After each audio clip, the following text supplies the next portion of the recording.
광고로 예배 시작하겠습니다. 해초교회 오신 여러분 예수 이름으로 환영합니다. 왜 아직 안 들어오시죠? 2023년 새해 하나님의 복을 풍성히 누리시기를 축복합니다. 새해 복 많이 받으시기를 축복합니다. 2024년 교회표 앞에 보시는 것처럼 보고 들은 것을 전하라입니다.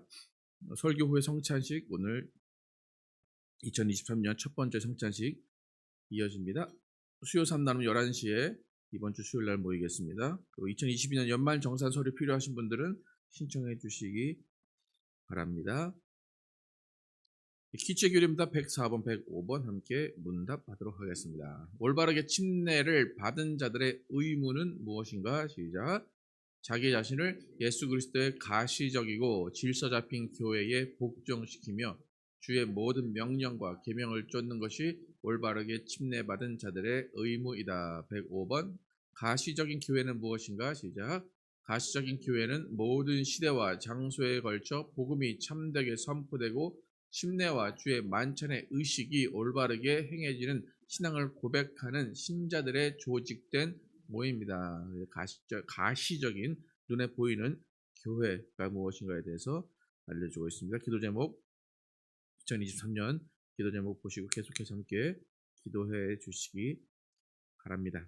오늘 2023년 바뀌어서 임례성도 바뀌었습니다. 여러분 아시는 분들도 있을 것이고 처음 들어보시는 분들도 3번 정도 반복하니까 하시다 보면은 쉽게 알 수 있을 것입니다. 다 함께 일어나셔서 새해 복 많이 받으십시오. 인사 한번 하시고 예배 시작하도록 하겠습니다. 새해 복 많이 받으십시오. 새해 복 많이 받으세요.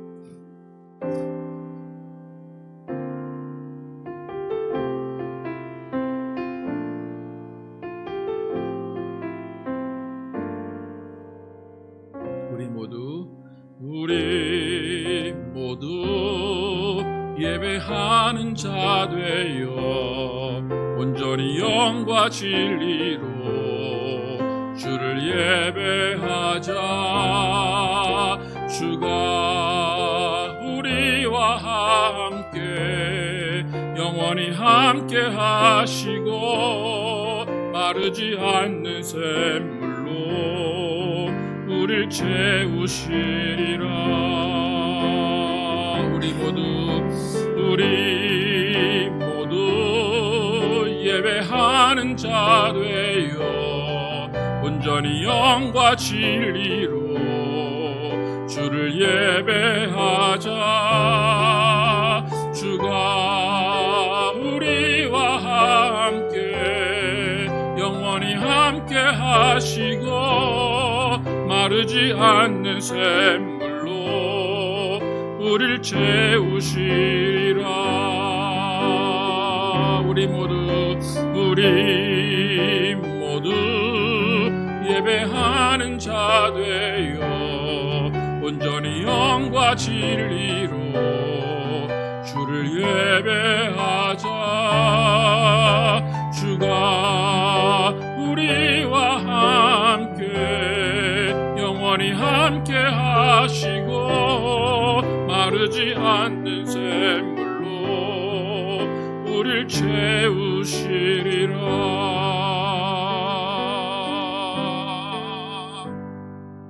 하나님 감사합니다. 2023년 1월 1일 또 첫 번째 주일을 맞이하여서 주님 앞에 나오게 하심을 감사합니다. 우리가 주님 앞에 나올 때마다 어떤 마음으로 나오는지를 다시 한번 깨닫기를 원합니다. 주의 얼굴을 뵙는 기쁨, 주의 얼굴을 뵙는 기대로 나오는 예배 되기를 원합니다. 주님 안에서 정말 행복해하며 주님 안에서 기뻐하는 마음으로 예배하게 하여 주시기 원합니다. 오늘 주님께서 주시는 기쁨과 행복이 넘치는 예배 되게 도와주시고 또 2023년 새롭게 시작하는 그 첫 걸음 또 주님께서 주시는 말씀과 주님께서 주시는 기쁨과 주님께서 주시는 사랑으로 시작할 수 있도록 인도하여 주시옵소서. 오늘 드린 예배 가운데 하나님 홀로 영광 받아주시고 하나님이 인도하시고 성령이 역사하시는 귀한 예배 될 줄 믿사오며 예수 그리스도의 이름으로 기도드렸습니다. 아멘. 함께 앉으셔서 갈 길을 밝히 보시니 잘하겠습니다.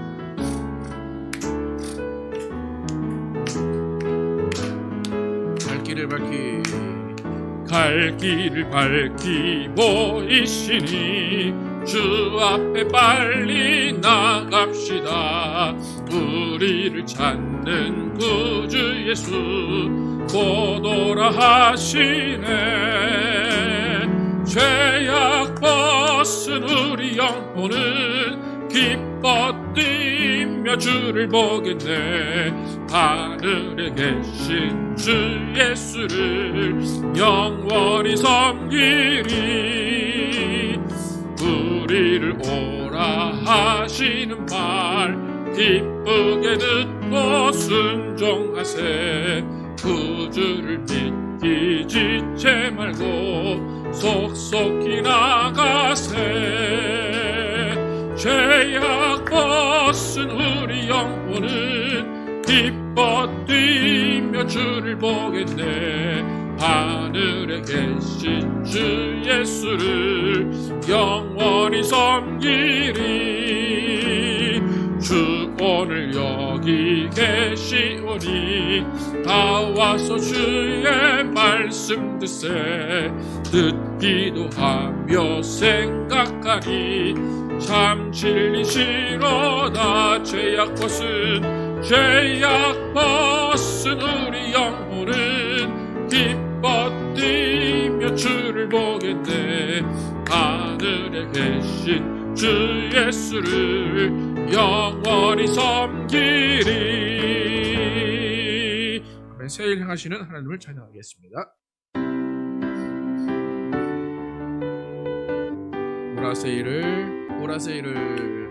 보라새일을 행하시리니 이제 곧 나타내리라.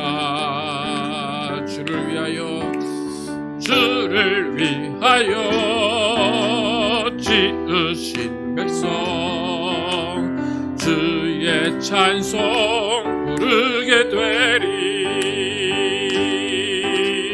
보라새일을 행하시리니 이제 곧 나타내리라.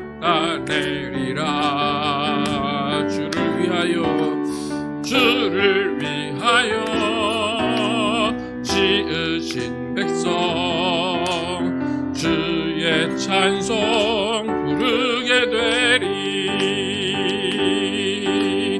광야의 물 솟아나리라. 사막의 꽃 피어나리. 이전 일들을 너희는 기억지 말며 옛적 일들을 생각지도 말라. 보라새일을 행하시리니 이제 곧 나타내리라. 주를 위하여 지으신 백성 주의 찬송 부르게 되리. 광야의 물 솟아나리라. 광야의 물 솟아나리라. 사막의 꽃 피어나리. 이전 일들을 너희는 기억지 말며 옛적 일들을 생각지도 말라. 보라새일을 행하시리니 이제 곧 나타내리라. 주를 위하여 지으신 백성 주의 찬송 부르게 되리. 아멘. 하나님 감사합니다. 우리를 통하여서 새 일 행하시는 하나님을 찬양합니다. 하나님, 2024년 새해가 밝았습니다. 어제와 똑같은 날이지만 우리의 각오가 달라지고 우리의 마음이 달라짐을 느낍니다. 하나님, 지난 2022년 하나님께서 함께 하시고 우리를 지켜주시고 또 우리 교회와 가정과 모든 성도들을 지켜주심을 감사합니다. 하나님 2023년 주님이 행하실 새 일을 기대하며 나갈 때에 정말 주님께서 계획하시고 주님께서 하시고자 하는 일들을 우리를 통해 이루어 주시기 원합니다. 무엇보다 우리가 주님 안에서 더욱더 행복하게 도와주시고 또 주님 안에서 더욱더 안정감을 누리게 도와주시고 주님 안에서 항상 기뻐할 수 있도록 인도하여 주시옵소서.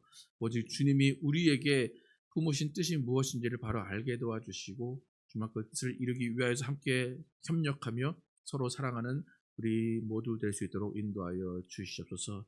우리 가정들 지켜주시고 정말 주님께서 뜻하신 바를 정말로 바로 깨닫고 정말 하나님의 품 안에서 안식할 수 있도록 인도하시고 하나님의 품 안에서 정말로 기뻐하며 서로 사랑하는 가정 될 수 있도록 인도하여 주시옵소서. 그 가정 가운데 물질로 인해 어려움 받지 않게 도와주시고 관계를 통하여서 어려움 받지 않게 도와주시옵소서. 모든 가정들이 정말로 주님의 화목이 이루어지게 도와주시고 주님의 말씀이 나누어지게 도와주시고 주님의 찬양이 풀려질 수 있도록 인도하여 주시옵소서. 하나님 또한 사업체를 운영하는 모든 사람들 또 하나님께서 그 사업체를 주장하여 주시고 정말 주님께서 그 사업체를 통하여 영광 받아 주시고 하나님께서 물질을 또 얻는 통로로 사업체를 사용하여 주시고 정말 주님께서 함께 하여 주시옵소서. 하나님 또 자녀들 축복하시고 인도하여 주시옵소서. 또 하나님이 주시는 모든 복 가운데 그 자녀들이 들어있사오니 정말 주님이 주신 그 복을 하나님의 자녀로서 누릴 수 있도록 인도하여 주시고 또 하나님의 자녀로서 살아갈 수 있도록 인도하여 주시옵소서. 하나님 우리 교회 축복하시고 인도하심을 감사합니다. 하나님 2023년도 또 주님께서 행하실 새 일을 기대합니다. 하나님 우리는 알지 못하나 하나님이 계획하시고 하나님이 이루시는 일이 분명히 있을 것입니다. 하나님 2023년 우리 교회가 정말로 주님 앞에 바로 서게 도와주시고 무엇보다도 올바른 복음을 전파하며 예수의 사랑을 전하는 교회 될 수 있도록 인도하여 주시옵소서.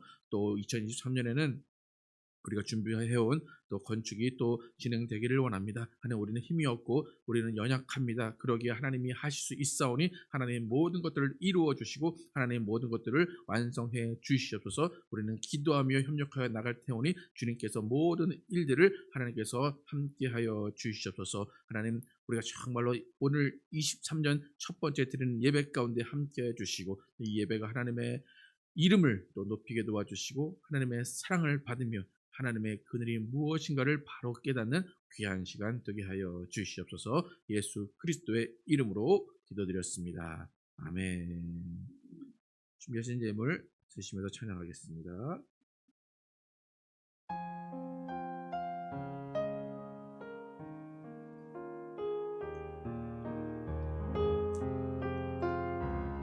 내 백성이 나를 떠나 내 백성이 나를 떠나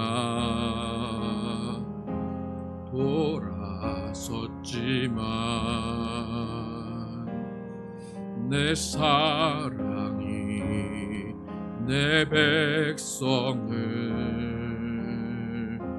보기 못하니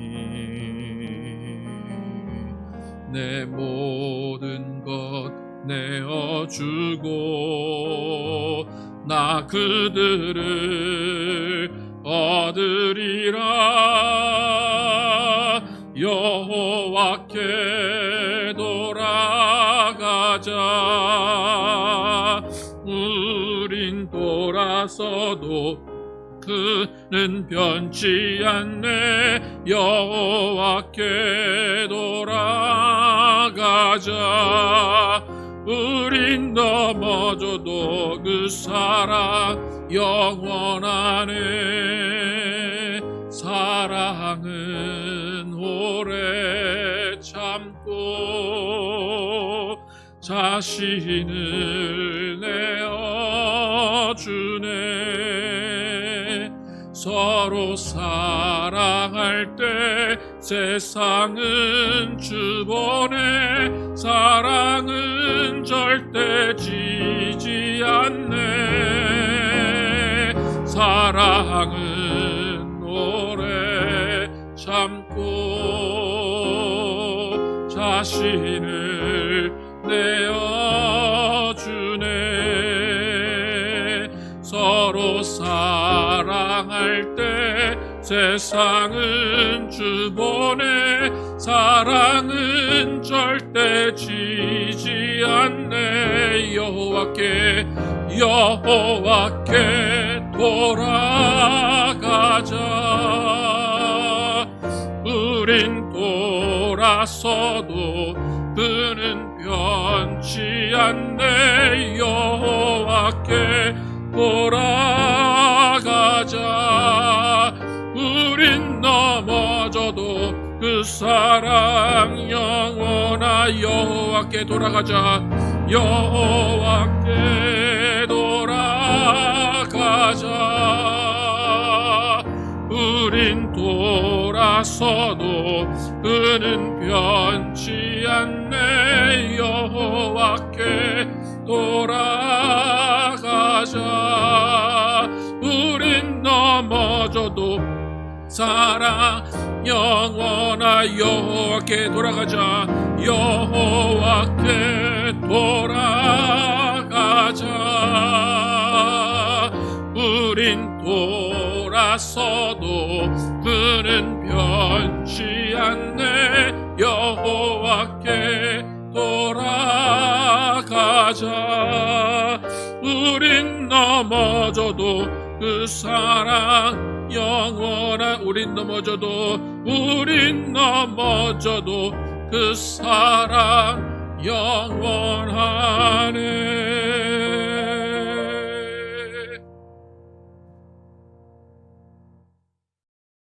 하나님 감사합니다. 오늘도 하나님께 나오면서 빈손으로 나오지 아니하고 하나님께 예물 드린 손길도 기억하시고 복의 복을 내려 주시기 원합니다. 하나님이 주신 것 온전하게 구별되는 손길 기억하시고 정말 주님께서 주시는 물질의 복을 받게 도와주시고 또 그것을 나누어주며 베푸는 삶을 살게 하여 주시옵소서. 또한 주일 현금과 여러 가지 모양으로 드린 손길들 기억하시고 하나님께서 모든 것들을 갚아주시고 채워주시고 인도하여 주시옵소서. 우리 모두가 정말로 주님께서 주시는 물질이 부족함이 없도록 도와주시고 그 부족함이 없어야 하는 이유를 또 주님께 말할 때에 우리가 정말 남에게 베풀고 남에게 호의를 주는 삶을 살기 위한 것임을 이야기할 수 있도록 인도하여 주시옵소서. 하나님 우리 예배 가운데 또 말씀을 주십니다.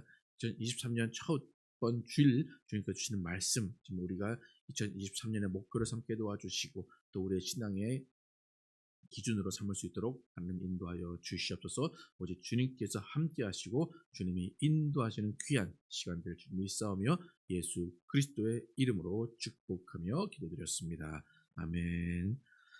Our Father, which art in heaven, hallowed be thy name.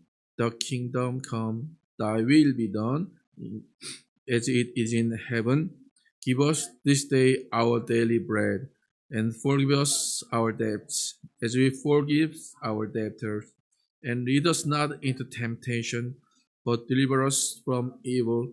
For thine is the kingdom, and the power, and the glory, forever and ever. 아멘.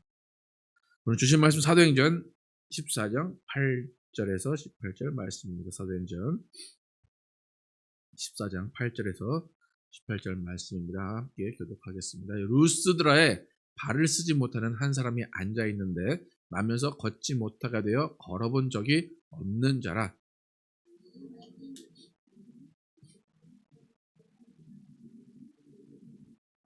큰 소리로 이르되 내 발로 바로 일어서라 하니 그 사람이 일어나 걷는지라.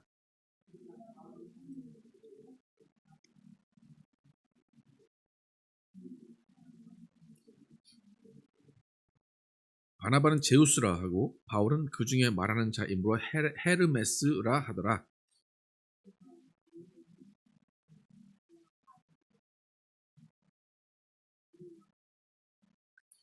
두 사도 바나바와 바울이 듣고 옷을 찢고 무리 가운데 뛰어들어 소리질러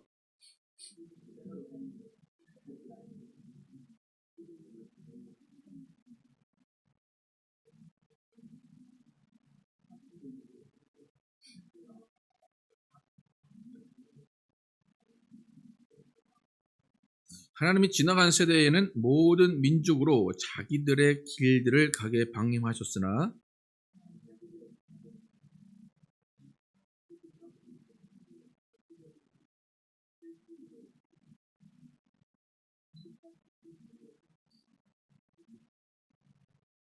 함께 읽겠습니다. 이렇게 말하여 겨우 무리를 말려 자기들에게 제사를 못하게 하니라. 아멘. 사도행전 강해를 이어가도록 합니다. 2023년 새해 첫 주를 맞이하게 됐습니다. 2023년 새해를 맞이하면서 여러분도 2022년을 정리하고 23년을 맞이하면서 여러 가지 기도와 묵상을 통해서 또 주님께서 어떻게 인도하실 것인가 많이 생각을 하셨겠지만 또 저도 이제 저의 삶과 제 목회를 생각하면서 계속해서 묵상하면서 지속적으로 저에게 떠오른 단어가 하나가 있었습니다. 그것이 오늘 설교 제목에 들어있는 하나님의 그늘이라는 단어가 계속해서 떠올랐습니다. 여러분 텍사스 땅에서 1시간 이상 걸어보신 분이라면 그늘의 위력이 얼마나 대단한지를 아마 아실 겁니다. 땡볕을 걷다 보면 정말 우리 눈에 보잘것 없는 그전에는 보이지 않았던 앙상한 나무 하나도 정말 얼굴과 몸 일부만 가릴 수 있는 그늘을 준다면 너무나 소중한 나무처럼 생각이 됩니다. 여러분 그늘이라는 것은 화려하지 않습니다. 그늘은 우리에게 많은 것을 주지는 않습니다. 하지만 그늘에서는 잠깐 눈을 감고 생각할 수 있고 쉼을 얻을 수 있고 회복을 얻을 수 있고 휴식을 통해서 지속적인 과정을 갈 수 있도록 도와주는 것이 그늘입니다. 우리가 하나님을 표현할 때 하나님의 사랑, 자비, 축복, 은혜 여러 가지 화려한 말들이 있지만 사실 이 모든 말들이 하나님의 그늘이라는 단어 하나에 다 포함이 되어 있습니다. 우리는 때때로 하나님을 믿으면서 이게 하나님의 사랑인가?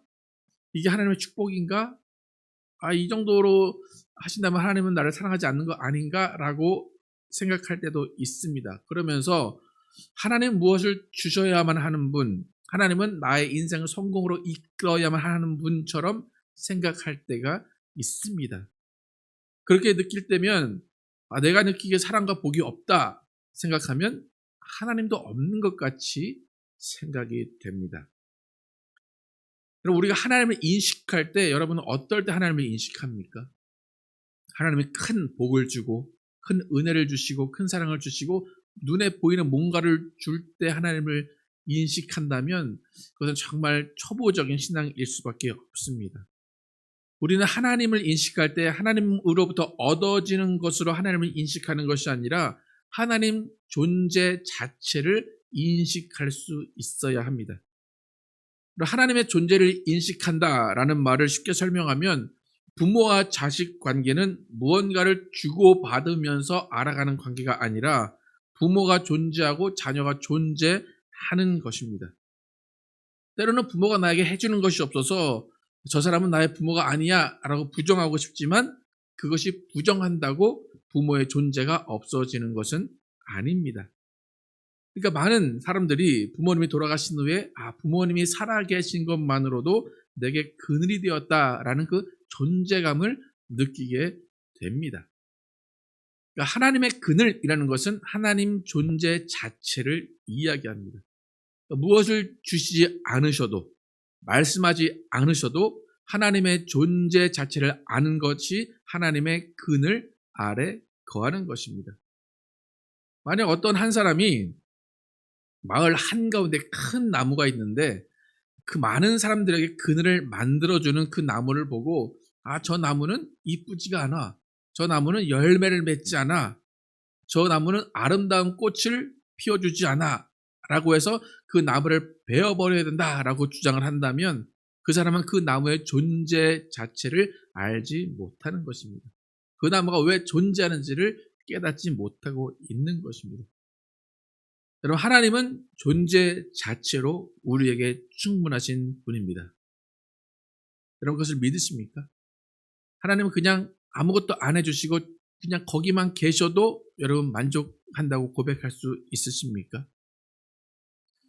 우리가 하나님을 대할 때 가을에 밤나무 혹시 밤을 이렇게 떨어뜨리신 적이 있는지 모르겠는데 배나무에서 뭐죠?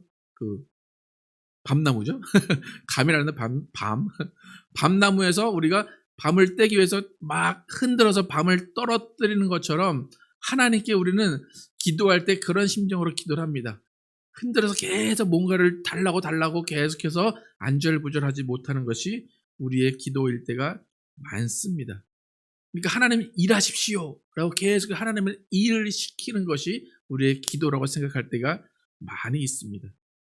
그래서 당연하게 우리는 하나님이라면 당연히 주셔야죠. 하나님이라면 당연히 주실 거야 라는 믿음을 가장한 뻔뻔함을 가지고 있는 것이 사실 우리들입니다. 여러분, 하나님이 기도에 응답하지 않으면 더 이상 하나님이 아니십니까? 하나님이 우리에게 무엇을 주시지 않는다고 더 이상 하나님이 아니십니까? 그렇지 않죠? 하나님은 존재 자체로 우리에게 어떤 것을 주시지 않으셔도 하나님은 하나님이십니다. 그러니까 아버지들이 자녀들에게 내가 돈 버는 기계인 줄 아냐? 라고 말하면서 한숨을 쉬는 것 같이 무언가 하나님이라면 내 인생을 잘 되게 해줘야 되고 내게 무언가를 계속 주어야 되는 그런 하나님의 존재를 인식하는 사람들이 적지 않습니다. 여러분, 우리의 신앙은 하나님의 존재를 인식하고 하나님의 그늘 아래 거하는 신앙입니다. 우리의 믿음은 무엇인가 하면 하나님의 그늘의 범위를 파악하는 거예요. 아, 여기까지가 하나님의 그늘이구나. 그러니까 이곳을 벗어나지 말자라고 하는 것이 우리의 믿음입니다.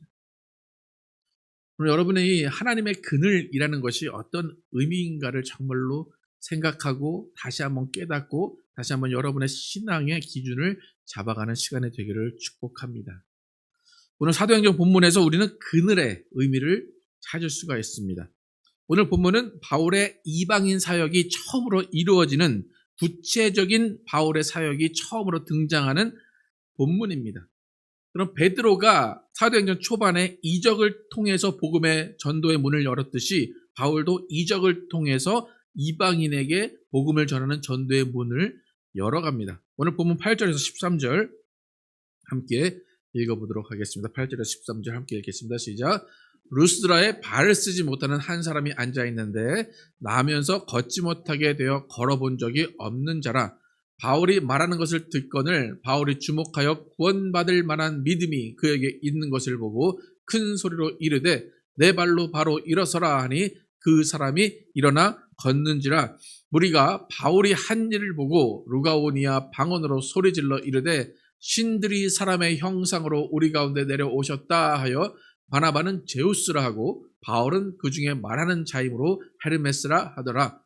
시의 제우스 신당의 제사장들이 소와 화환들을 가지고 대문 앞에 와서 무리와 함께 제사하고자 하니.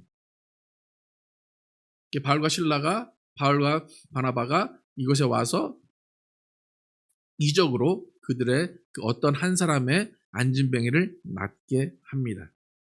여기서 우리가 주목해 봐야 할 단어는 뭐냐면 이들은 제우스 신, 헤르메스 신이라는 이방 신을 섬기고 있던 사람들입니다. 이들도 여호와라는 이름은 들었을 것입니다. 이들도 이스라엘 사람들이 여호와라는 신을 섬긴다라는 것은 듣고 있었지만 그들은 여전히 자신들의 신을 섬기고 있습니다. 여러분, 이스라엘의 입장에서는 하나님이 세상을 창조했다고 믿습니다. 그렇기 때문에 세상의 주관자라는 것을 하나님으로 고백합니다. 우리가 구약의 시편을 통해서 많이 보면 하나님의 날개 아래, 하나님의 그늘 아래라는 말들이 많이 나옵니다. 그러니까 이방신을 믿는 사람들의 입장에서도 그들이 믿는 신에게 기도합니다. 또 그들도 나름대로 응답을 받습니다. 또 자신들이 믿는 신이 자신을 보호해 주었다고 고백하면서 자신들의 신이 그늘이라는 고백을 그들도 할 것입니다. 그리고 감사도 하고 예배도 하고 찬양도 합니다. 근데 지금 바울이 이적을 베푸는 모습을 보고 그들은 자기의 신이 앞에 나와 있다라고 생각을 합니다. 예수님이 성육신 하신 것 같은 개념으로 그들은 신이 인간의 몸을 입고 왔다라고 말하면서 바울과 바나바를 경배하러 나옵니다. 그들의 마음에 어떤 심정이 있냐면 병을 낫게 해주는 사람, 나에게 기쁨을 주는 사람, 나에게 위로를 주는 사람, 나에게 정말로 어떤 유익을 주는 그 존재가 신이다라는 것입니다. 그래서 그들은 정말 자신들의 소와 모든 것을 가지고 제사장조차도 그들을 섬기러 지금 나옵니다. 그들은 의지할 어떤 존재를 찾고 있습니다. 눈에 보이는 그 능력을 나타낸 바울, 그들은 의지하고 싶고 그 바울의 그늘 아래 거하고 싶어 합니다. 바울도 그 마음을 잘 압니다. 근데 바울이 지금 그 사람을 고친 이유는 예수 그리스도를 전파하기 위해서입니다. 그렇다면 얼마나 좋은 기회입니까? 그들이 정말 마음을 열어서 당신을 섬기겠습니다. 당신에게 절하겠습니다. 당신의 그늘 아래 거하겠습니다. 라고 무릎을 꿇고 있는 이들 앞에 예수를 믿게 하려면 여러분 어떻게 하면 될 것 같습니까? 만약 여러분이 바울이고 여러분 앞에 누군가가 와서 나의 경배를 받아주십시오 라고 한다면 여러분은 예수님을 전파하기 위해서 어떤 말을 처음 할 것 같습니까?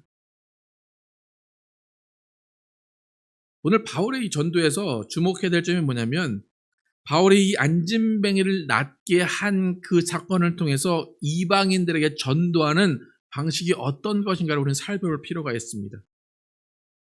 바울의 전도에서 자신들 앞에 무릎을 꿇은 이 사람들에게 예수를 믿으라 라는 말을 아직 하지 않았습니다. 더욱 중요한 것은 그들에게 너희 죄를 회개해라 라는 말을 하지 않습니다. 그들에게 정죄하지 않습니다. 그들에게 겁을 주지 않습니다. 이들은 이미 겁을 먹고 있어요. 이미 겁을 먹고 마음을 활짝 열고 있어요. 바울을 신으로 모시려고 하고 있어요. 그러니까 바울의 입에서 예수라는 말만 나가면 그냥 믿을 것 같은 그런 상황입니다. 근데 바울이 이들을 바라보는 관점, 그 관점이 무엇인가를 우리는 바라봐야 됩니다. 우리가 아까 읽었듯이 바울이 그 안진뱅이를 바라볼 때 어떻게 바라봤습니까? 그 사람의 믿음이 나을 만한 믿음이 있다라고 바라봤습니다. 그 사람은 이방인입니다. 예수를 믿지 않는 사람입니다. 그런데 이미 나을 만한 믿음이 있다라고 바라봤습니다. 바울이 보기에는 이들의 문제는 예수 이름을 들어보지 못한 것이 문제지 바울이 정말 내가 예수다 라고 하면 당장 믿을 사람들로 봤습니다. 그렇기 때문에 이들에게 필요한 것은 회개하라, 정죄하라, 정죄하는 그것이 아닙니다. 이들에게 필요한 것은 회개가 중요한 것이 아니라 지금 병을 고치게 한 분이 누구냐가 더 중요합니다. 지금 병을 고치게 한 예수가 누구인가를 소개시켜 주는 것이 더 중요합니다. 여러분 제가 이런 설명을 왜 하냐면 이런 사도행전을 보실 때 확실하게 구별해야 되는 한 가지가 있습니다. 우리가 이제 바울이 나와서 전도하는 그 시점에 사도행전이 있고 그 전에는 베드로가 나와서 전도를 합니다. 근데 베드로는 누구에게 전도를 했습니까? 어떤 사람들에게? 유대인들에게만 전도를 했습니다. 그러면 바울은 누구를 위한 그릇이라고 말씀하셨습니까? 하나님이? 예수님이?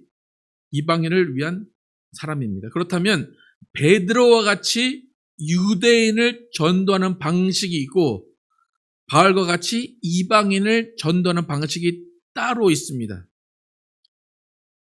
여러분 예수님이 이 땅에 오셔서 처음부터 말씀하시고 침례 요한이 계속 외친 한 단어가 뭡니까? 여러분 잘 아는 단어가 뭐하라? 회개하라. 그죠? 그들이 회개해야 되는 이유는 뭡니까? 그들은 이미 하나님을 알고 있습니다. 그들은 이미 예수를 알고 예수를 죽였습니다.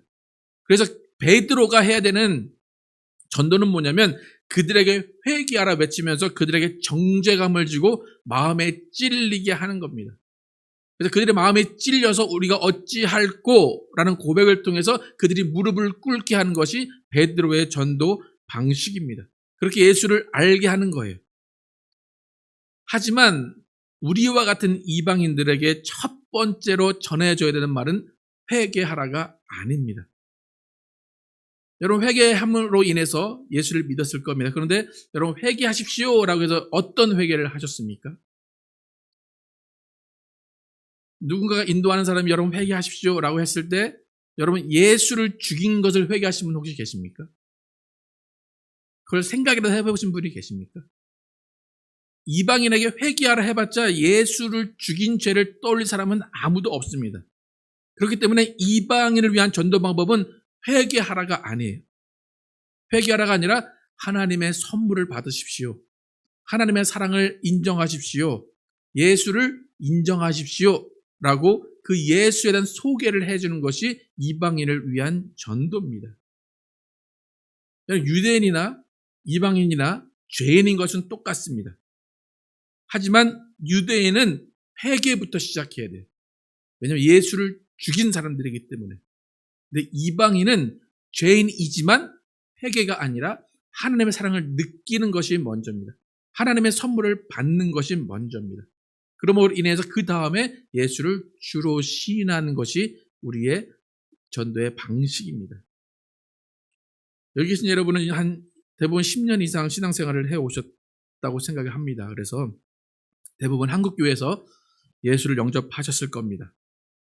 그럼 여러분의 그 예수를 영접한 경험을 통해서 보면 여러분은 베드로가 유대인을 전도하는 방식에 의해서 예수를 영접하셨습니까? 아니면 바울이 이방인을 전도하는 방식에 의해서 예수를 영접하셨습니까?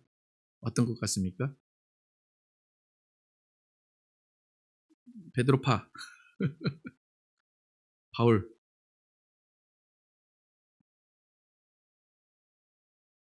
한국교회나 어떤 그런 가장 효과적인 방법은 회개하라부터 외치는 방법이 가장 효과적인 방법이라고 생각을 합니다. 눈물 콧물 다 흘리고 철저한 회개를 통해서 마음이 후련해지고 그 다음에 내 안에 뭔가 죄의 문제가 해결되었다고 생각한 다음에 그 다음에 예수를 주로 고백하는 사람들도 많습니다. 그럼 베드로의 방식, 바울의 방식, 우리는 유대인입니까? 이방인입니까? 이방인이라면 우리는 어떤 전도를 받아야 맞습니까? 바울의 전도를 받아야 맞습니다. 제가 10년 목회를 해오면서 계속해서 고민했던 것이 한국 교회의 문제가 무엇인가, 어디서부터 잘못되었나, 무엇을 고쳐야 하나 나름대로 심각하게 고민을 했습니다. 그러면서 저도 한국 교회가 이전에 했던 방식들을 따라하지 않겠다. 내가 이전에 경험했고 해오던 방식을 하지 않아야 되겠다라고 하면서 정말 그 배운 방식대로 하지 않으려고 하다 보니까 사실 이렇게 새롭게 해야 될 방법을 잘 찾지 못하고 그러면서 이렇게 하다 보면 길이 나오겠지라고 하면서 목회를 해왔습니다. 그런데 여전히 저는 한국교회 30년 지내온 사람이고 한국교회 목사였다는 것을 실감한 계기가 얼마 전에 있었습니다.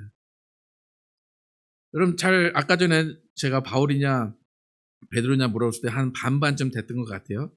근데 다시 한번 여러분 생각을 해보시기 바랍니다. 제가 제 경험을 빗대서 한번 생각을 해보시기 바랍니다. 저는 나름대로 신학을 미국에서 했습니다. 그래서 미국 교회에서 3년 동안 교육을 받았고 미국 목회를 배웠다고 자부를 하면서 나는 뭔가 다른 길을 갈 수 있다고 생각을 했습니다. 근데 얼마 전에 미국 목사님과 함께 한 자매의 영접 기도의 통역을 도와드리면서 제 신학과 제 신앙관이 흔들리는 그런 계기가 됐습니다. 저는 20대 때부터 학교에서 전도하고 성령 받게 하고 예수를 영접하는 일들을 매주 연속해서 해왔습니다. 그런데 제가 그들을 예수를 영접하게 하는 방식은 뭐였냐면 베드로의 방식으로 했습니다. 회개하고 죄사함 받고 영접하고 침례받는 공식처럼 그렇게 그들을 영접하게 했습니다. 근데 그 중에 가장 중요하게 생각한 것은 철저한 회개였습니다. 정말 기억나지 않는 죄까지 회개해야 된다고 말을 했습니다. 그러니까 억지로 짜내서 물건을 훔치고 어렸을 때 누구를 때리고 욕한 것까지 회개하라고 계속해서 그들에게 정죄감을 주고 그들에게 죄를 계속 들춰냈습니다. 결국에는 하다 안 되니까 태어난 게 죄다라고 그거를 회개하라고 그렇게까지 했습니다. 그런데 이번에 미국 목사님과 함께 한 자매를 영접을 하는 과정 가운데 제가 저번에 설명해드린 로마서의 구원의 길 5가지, 6가지 로마서의 구원의 길을 가지고 영접하고 그 성경 구절을 쭉 찾아가는 과정에 제 머리가 띵 한 게 뭐냐면 로마서의 구원에 이르는 길에는 회개라는 단어가 없다는 겁니다. 그러니까 예수님을 영접하는 그 자리에서 담임 목사님 사무실에서 제가 기대했던 것은 회개의 눈물이에요. 아이 자매가 회개의 눈물을 흘리면서 정말 그 회개의 감격을 통해서 눈물을 통해서 예수님 나 예수님을 영접하겠습니다라는 고백이었습니다. 그런데 그곳에서는 회개라는 말이 한 번도 나오지 않았습니다. 그런데 그곳에서는 목사님이 이 자매가 예수를 영접했습니다 라고 하면서 너무 기뻐서 춤추는 모습을 봤습니다. 나오면서 그 자매에게 축하한다고 말을 해줬는데 마음속으로는 영접한 게 맞나? 이게 영접인가? 라는 생각을 하게 됐어요. 그래서 그 다음에 제가 고민 끝에 로마서를 다시 한번 읽어봤어요. 정말 회개하라는 말이 없나 봤더니 2장에 딱 2군데의 회개라는 말이 나와요. 근데 그 회개라는 말은 예수를 영접할 때 회개, 그런 회개가 아니라 판단하는 사람에게 너 판단하지 마라. 판단하는 그거를 회개해라. 그거뿐이지 로마서에 회개라는 단어가 없었습니다. 그래서 좀 더 넓혀서 그러면 로마서 말고 바울이 쓴 서신에는 회개가 얼마나 있나 봤더니 바울이 회개라는 말을 거의 쓴 적이 없습니다. 근데 몇 번 썼는데 그 회개의 의미는 구원에 이르게 하는 회개를 하라. 그렇게 회개에 대한 구원에 이르게 하는 회개에 대해서 설명을 했습니다. 그러니까 바울이 이야기한 회개는 행위에 대한 회개, 행위로 받을 심판에 대한 회개를 얘기하고 있지 우리가 예수를 영접하면서 이전에 지었던 그 죄를 회개해야 하나님을 알고 예수를 안다라는 그 영접에 맞는 회개가 아니었습니다. 그걸 보면서 바울의 이방인 전도가 이렇게 이루어졌구나. 그러면서 제 삶을 돌아보면서 나는 이방인에게 전도하는 전도를 한 번도 해본 적이 없구나 라는 생각을 하게 됐습니다. 여러분 회개하지 말라는 말이 아니에요. 바울의 가르침은 뭐냐면 회개는 말이 아니라 구원받은 후의 삶을 어떻게 사느냐에 대한 회개라는 것입니다. 바울의 회개는 선물을 받고 어떻게 그 선물을 잘 사용할 거냐에 대한 회개입니다. 그러니까 바울의 회개는 말이 아니라 삶에 있다는 거예요. 그러니까 오늘 본문에서 바울이 이야기하는 것은 뭐냐면 너희가 이전에는 하나님의 그늘 아래 살지 않았다. 그러니까 오히려 회개하는 것은 그 하나님의 그늘 아래 살지 않은 것을 회개하는 것입니다. 그러니까 이제부터는 하나님과 함께 하나님의 그늘 아래서 살아가라. 예수님의 사람으로 살아가라라는 그 삶이 회개라는 것입니다. 근데 저를 돌아보면 저부터가 회개는 말이었어요. 오늘 하루 지은 죄 회개하고 평안한 마음으로 잤어요. 또 그 다음날 또 죄를 짓고 또 회개를 해요. 여러분 한국 드라마나 한국 영화에서 풍자되는 기독교를 비판하는 그 장면이 뭔지 여러분 잘 아시죠? 살인을 하고 남을 학대해 놓고 감옥에서 나 예수를 영접했어요. 하나님 내 죄를 용서해 주셨어요. 나 너무 평안해요. 나 이제 구원받았어요. 라고 말하는 그 모습이 영화 가운데 또 드라마 가운데 계속 반복돼서 나옵니다. 여러분 우리가 해야 되는 회개가 그겁니까? 바울의 회개는 두렵고 떨림으로 구원을 이루게 하는 회개입니다. 영접을 위한 회개가 아니라 구원을 이루어가는 과정 가운데 이루어가는 회개라는 것입니다. 그러니까 제가 목회 10년 가운데 이제 발견한 근본적인 우리들의 문제는 뭐냐면, 또 저의 신앙의 약점은 뭐냐면, 예수님을 구주로 영접하는 것, 그 영접할 때 회개로 그 구원의 시작이 이루어졌다는 겁니다. 무슨 말인지 잘 모르시겠죠, 그죠? 네. 무슨 말이냐면, 저와 여러분은 이방인이에요. 근데 이방인이 유대인 코스프레를 한 겁니다. 이방인이 유대인의 영접 방식으로 예수를 죽인 죄 같은 그런 죄를 회개하면서 예수를 믿었기 때문에 어떻게 보면 예수를 믿고 난 다음에 나는 유대인이 된 거예요. 예수를 다 아는 것 같이 생각이 되는 거예요. 그런데 사실 또 죄를 회개하면서 영접을 했기 때문에 우리 안에는 계속 정죄감이 들어요.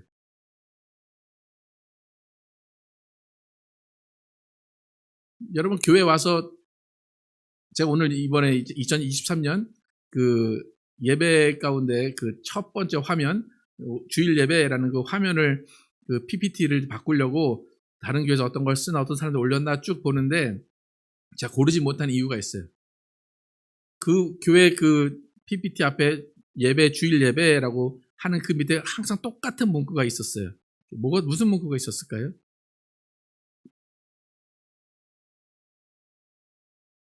PPT 첫 페이지에 예배, 오늘 예배입니다. 그리고 첫 번째 페이지에 똑같이 있는 게 뭐냐면 기도로 예배를 준비하십시오 라는 문구가 딱 있어요.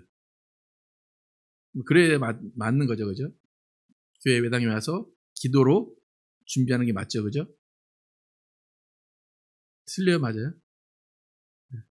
근데 여러분 교회 예배당에 와서 무슨 기도 첫 번째 해야 된다고 배우셨고 무슨 기도를 해야 될 것 같습니까? 어떻습니까, 여러분? 보통 와서 오자마자 앉아서 경건하게 어떤 기도를 하셨고 어떤 기도를 해야 된다고 생각을 하십니까? 기도를 안 해봐서 모르겠습니까? 그러면 예배 전에 뭘 해결하고 예배를 드리라고 얘기합니까? 그렇죠? 제가 가르쳐 주지 않아도 그냥 뭔가 그래야 될 것 같죠? 뭔가 그걸 해결하고 그 다음에 예배를 드려야 될 것 같죠? 네.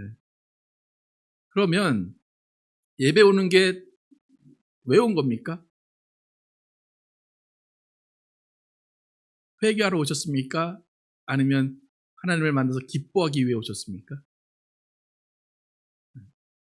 근데 우리는 기뻐하기 위해서 반드시 뭐가 필요하다고 생각을 합니까?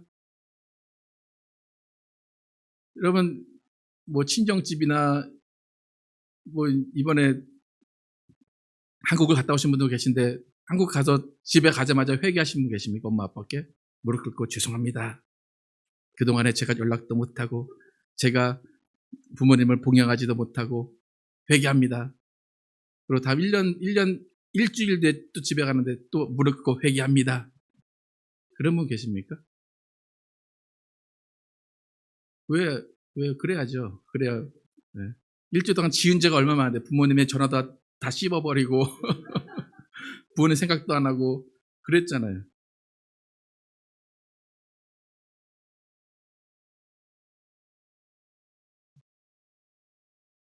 베드로의 방식대로 회개를 우리가 받아들이면 교회는 경건해집니다.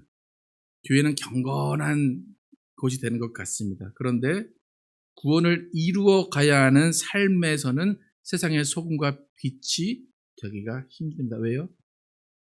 주일날 회개하면 되니까 가서. 주일날 회개하면 다 깨끗해지니까 또 가서는 내 세상의 삶을 사는 겁니다. 여러분 이 이야기에 대한 것을 나중에 더 얘기하기로 하고 오늘 본문이 바울이 이방인에게 본격적으로 복음을 전파한 첫 번째 장면인데 이 복음의 장면이 바울의 신학과 이후의 서신서에 모든 영향을 미치고 있는 본문입니다. 14절부터 17절까지 함께 읽겠습니다. 시작. 14절부터 읽을까요? 시작. 두 사도 바나바와 바울이 듣고 옷을 찢고 무리 가운데 뛰어들어가서 소리질러 이르되 여러분이여 어찌하여 이러한 일을 하느냐? 우리도 여러분과 같은 성정을 가진 사람이라 여러분에게 복음을 전하는 것은 이런 헛된 일을 버리고 천지와 바다와 그 가운데 만물을 지으시고 살아계신 하나님께 돌아오게 함이라.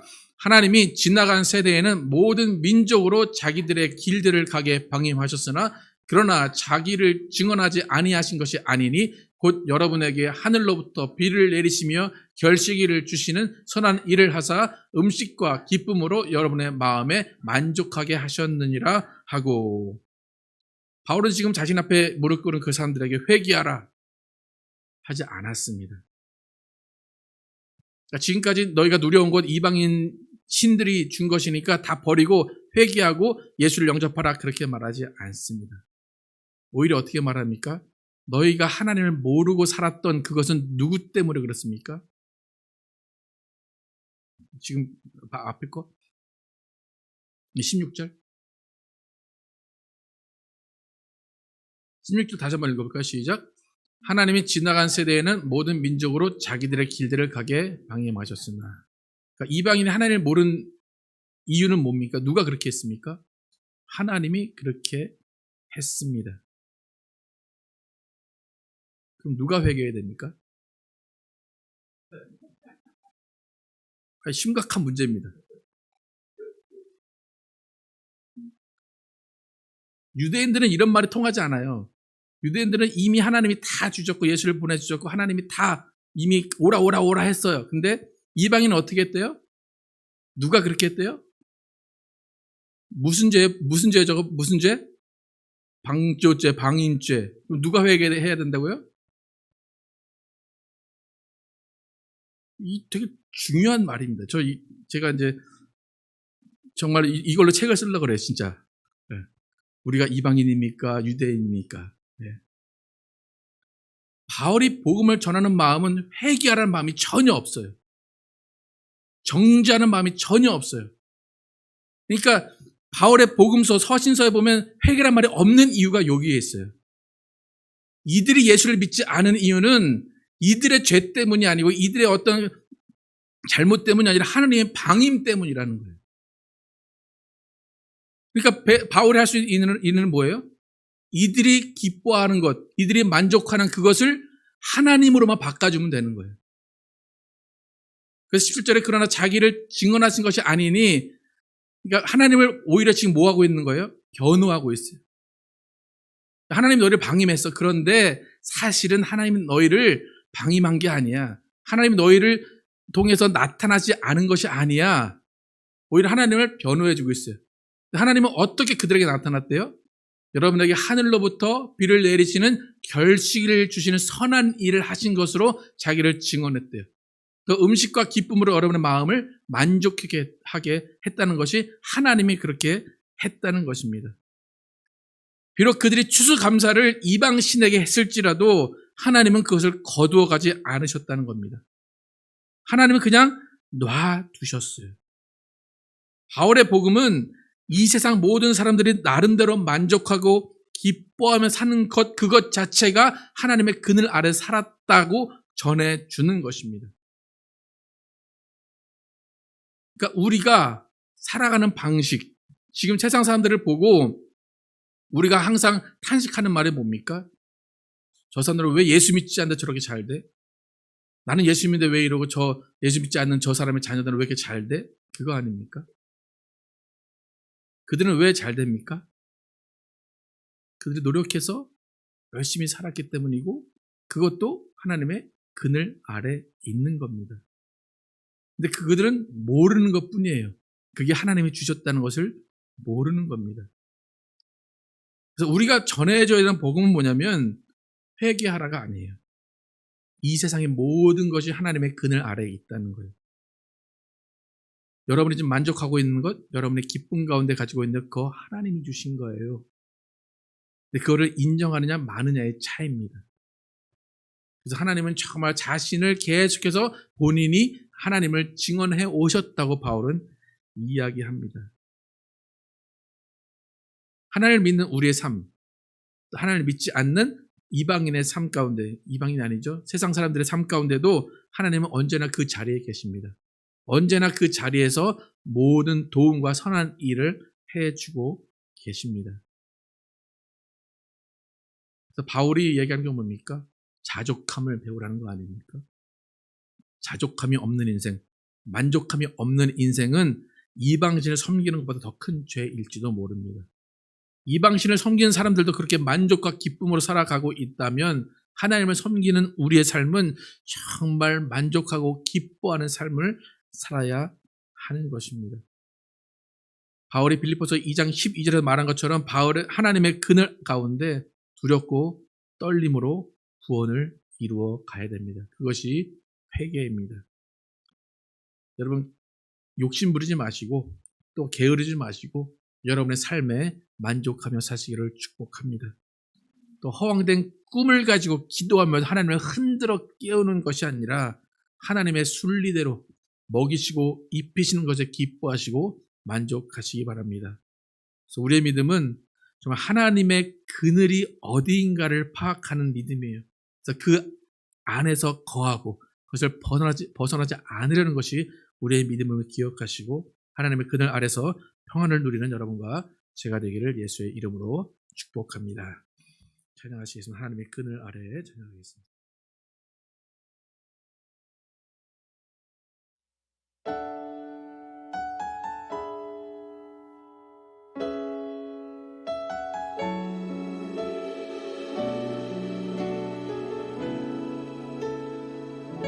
하나님의 그늘 아래,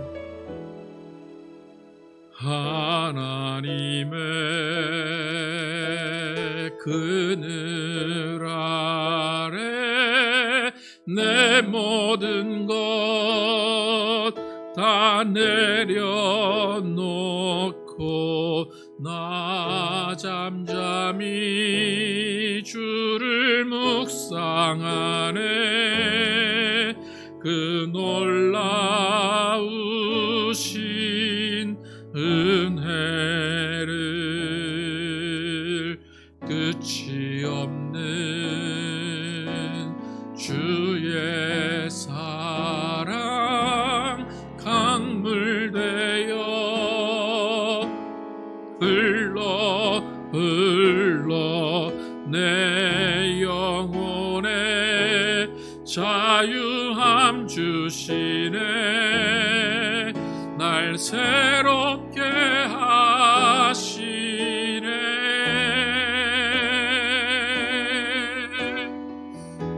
하나님 사랑, 하나님 사랑, 그 사랑 날 자유케 하네. 하나님 사랑, 그 사랑 날 회복케 하네. 하나님의 그늘 아래, 하나님의 그늘 아래 내 모든 것 다 내려놓고 나 잠잠히 주를 묵상하네. 그 놀라우신 은혜를 끝이 없는 주의 사랑 강물 되어 흘러 내 영혼에 자유함 주시네. 날 새롭게 하시네.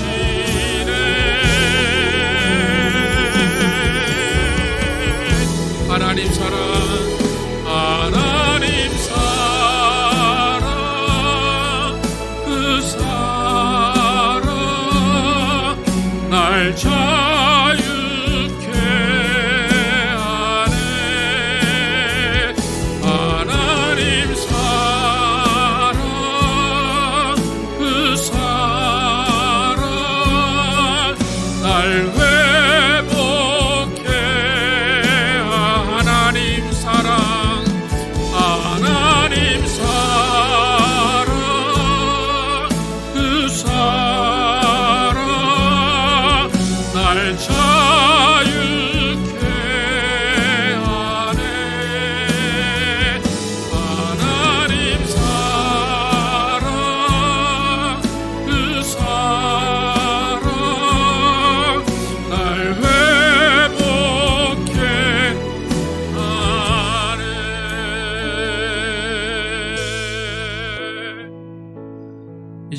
기도하실 때에 우리가 믿고 있는 믿음, 우리가 지내고 있는 신앙이 어떤 것인지를 다시 한번 돌아보길 원합니다.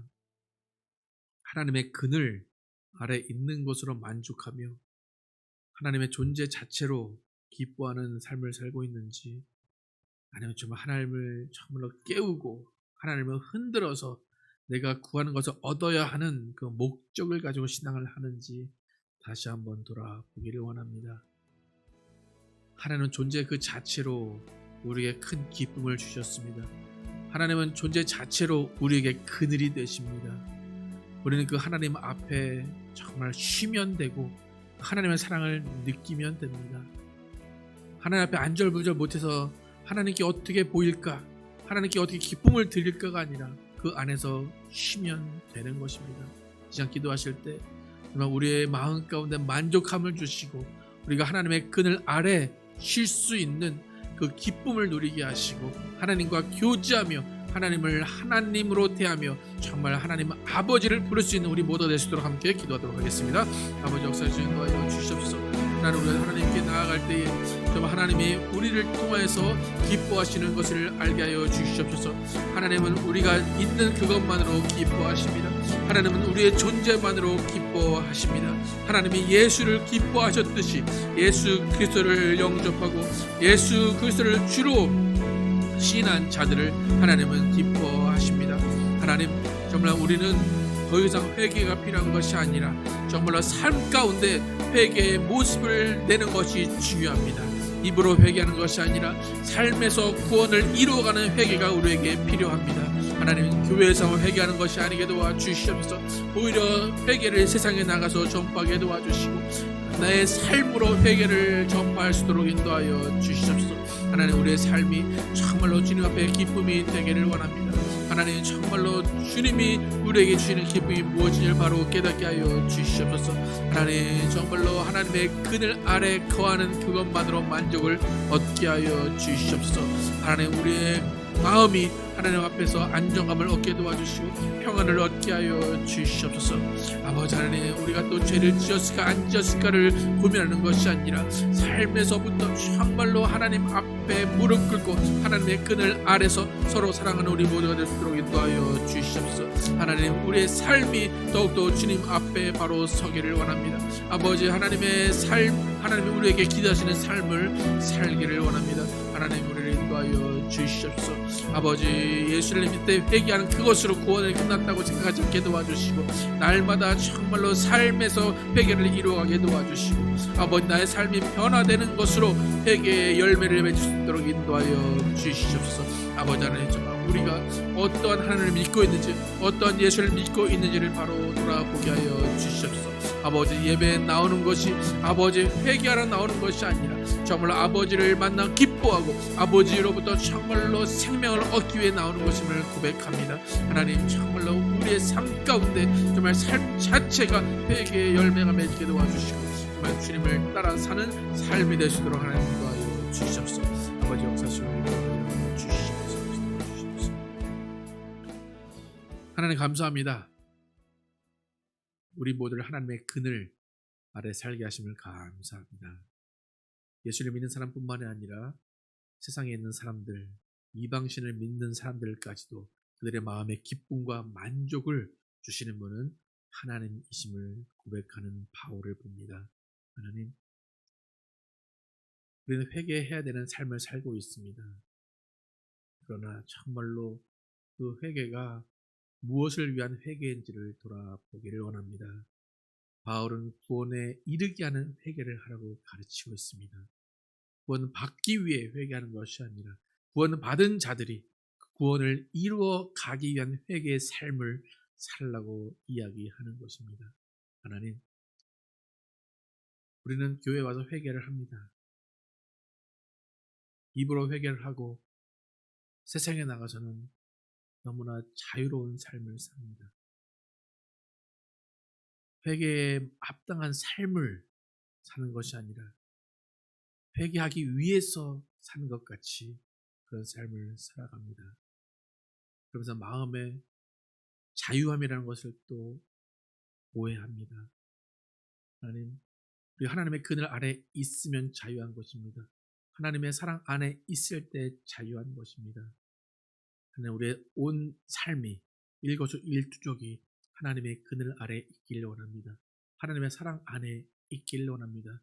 눈동자와 같은 하나님의 보호하심 아래 있기를 원합니다. 그 안에 만족하게 하시고 그 안에 기뻐하게 하여 주시옵소서. 나는 하나님의 그늘 아래 있다고 하면서 계속해서 하나님을 흔들어 깨우며 하나님에게 무엇을 얻으려는 요구를 하는 기도를 많이 합니다. 또 그것을 안 주시면 실망하고 그것을 안 주시면 또 정죄하는 그런 사람들이 있습니다.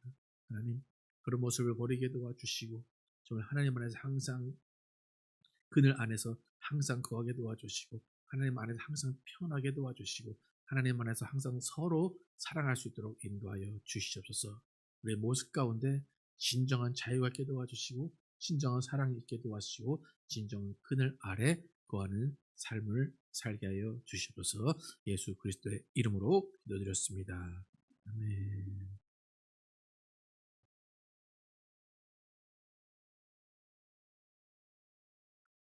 오늘 우리는 주의 만찬을 통하여서 하나님의 사랑하시고 기뻐하시는 아들 예수 그리스도께서 속죄 어린 양으로 오셔서 우리 죄를 위해 십자가에서 피 흘려 죽으심으로 우리에게 죄 사함과 구원을 선물로 주신 것을 기억하고 기념합니다. 예수께서 이르시되 내가 진실로 진실로 너희에게 이르노니 인자의 살을 먹지 아니하고 인자의 피를 마시지 아니하면 너희 속에 생명이 없느니라. 내 살을 먹고 내 피를 마시는 자는 영생을 가졌고 마지막 날에 내가 그를 다시 살리리니 내 살은 참된 양식이요 내 피는 참된 음료로다. 내 살을 먹고 내 피를 마시는 자는 내 안에 거하고 나도 그 안에 거하나니 살아계신 아버지께서 나를 보내심에 내가 아버지로 인하여 사는 것 같이 나를 먹는 그 사람도 나로 인하여 살리라. 이것은 하늘로서 내려온 떡이니 조상들이 먹고도 죽은 그것과 같이 아니하여 이 떡을 먹는 자는 영원히 살리라.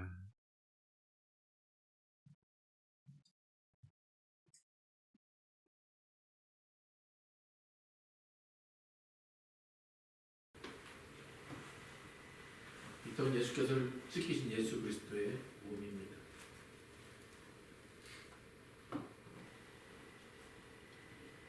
이 잔은 예수께서 우리를 위해 하신 예수 그리스도의 피입니다.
하나님 감사합니다. 오늘도 하나님께서 함께 하셔서 또 이렇게 예수 그리스도의 피와 살을 기념한 성찬을 했습니다. 하나님께서 정말 우리에게 주시는 기쁨이 넘쳐나게 도와주시고 예수 그리스도의 피와 살로 인하여서 우리가 구원을 얻고 우리가 나음을 얻은 것을 기뻐할 수 있도록 인도하여 주시고 이 소식을 정말로 전하고 그것을 전파하는 우리 삶이 되게 하여 주시옵소서. 오늘도 우리 가운데 살아계시는 예수 그리스도의 이름으로 기도드렸습니다. 아멘. 다 함께 일어나셔서 찬양하시고 예배 마치도록 하겠습니다.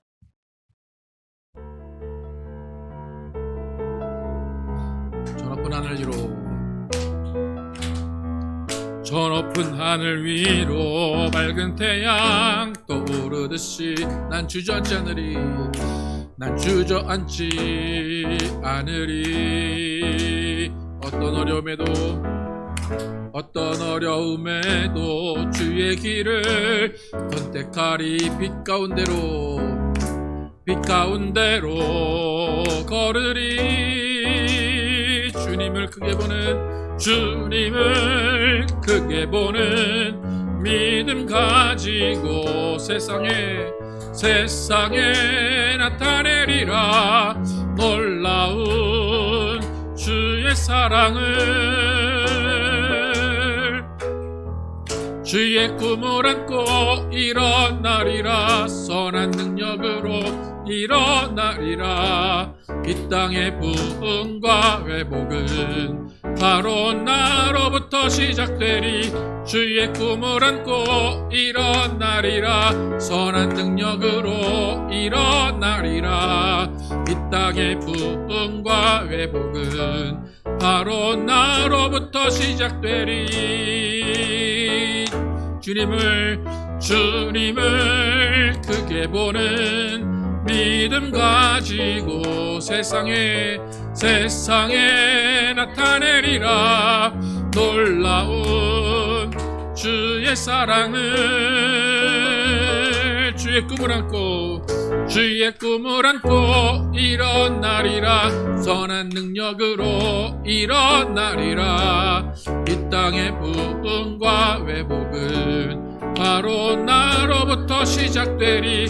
주의 꿈을 안고 일어나리라. 선한 능력으로 일어나리라. 이 땅의 부흥과 회복은 바로 나로부터 시작되리.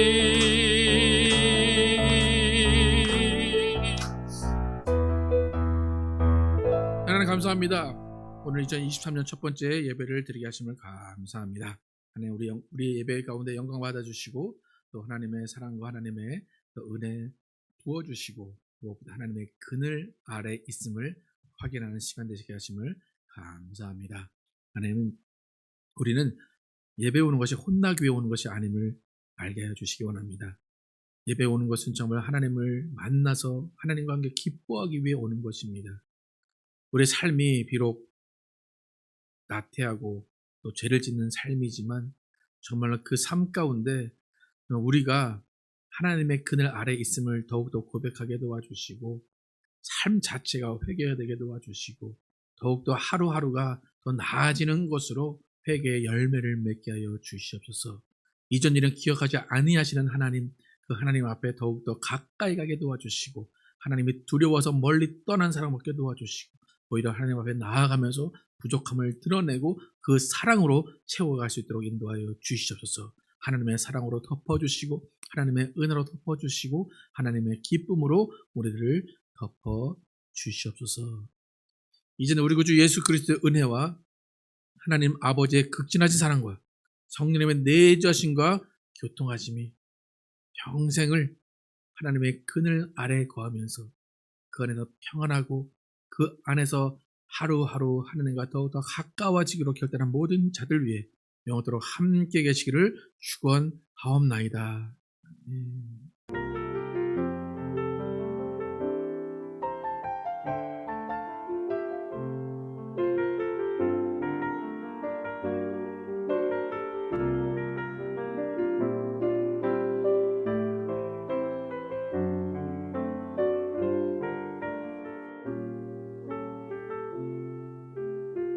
우리의 삶을 고백하면 하나님의 꿈이